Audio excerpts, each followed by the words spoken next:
Hello again, everybody. It's Les East and Brian Allee-Walsh with NewOrleans.com, and Les, it's day one AR. AR being after Reggie, at least with the team being back on the practice field. What kind of fallout, you think, have we seen from this? Well, there are going to be a lot of things. First off, we got the first official word today. It is a fractured fibula of the right leg. 4 to 6 weeks is best guess at this point, so not as bad as it might have appeared at first. So that's the good news for the Saints. A lot of options there. They made a roster move today. They re-signed Liddell Betts. They released Deshaun Wynn. So that changes the backup position. Would you say that's a win-win situation? It certainly is for Liddell. I think they went probably for experience there, and also a guy who is probably a better halfback but not as good a special teams player. The need there is now greater at halfback than special teams. And not to mention that he's familiar with this offense. I think that worked big also in his favor. They also brought in Aaron Stecker to work out as well, former Saint running back. But continue, my friend. Okay, and another factor in there is Chris Ivory practiced on a limited basis today.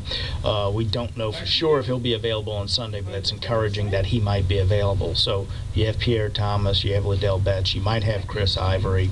And then Mike Smith, the Falcons coach, brought up a good point on the conference call this morning, saying that, you know, it's not like they just slot somebody into Reggie's spot and you could say, okay, Reggie's touches go to this guy. The way that Saints spread the ball around, as versatile as Reggie is, anybody who's a running back, fullback, tight end, wide receiver who's active could get some of those touches.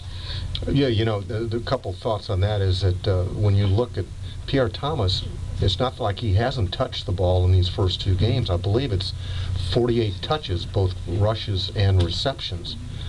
So he's been heavily involved in both these game plans, and also it's great from a Saints standpoint to keep that seed of doubt as to who will get those touches. You know, I refer to Sean Payton's offense as the spread offense because he spreads the ball around it so many people. And yeah, it's always good to keep the Falcons guessing. Where will those extra touches go to?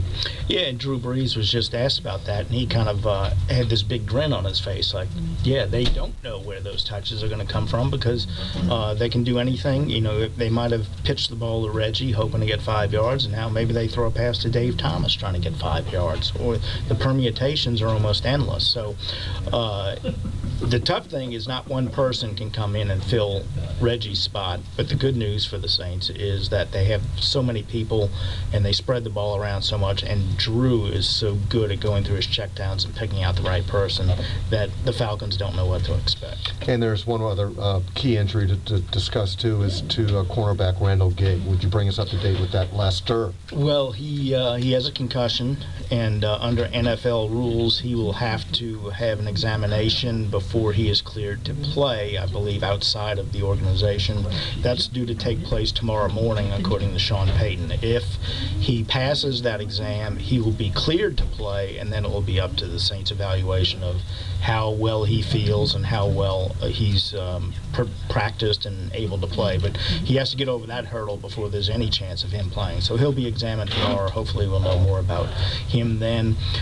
Patrick Robinson, the #1 draft choice, was inactive the last game because they had Lee Torrance in some special team situations. I would imagine if Randall Gay weren't able to play on Sunday, you would then see both Torrance and Robinson active for the Falcons game. Well, let's hope you'll see the #1 draft pick active against a pretty good passing team in the Falcons. So for Les East, I'm Brian Allee-Walsh with NewOrleans.com. There's stuff up right there on our website as we speak. We'll be in the morning. Stay tuned. Until next time, hello, sports fans.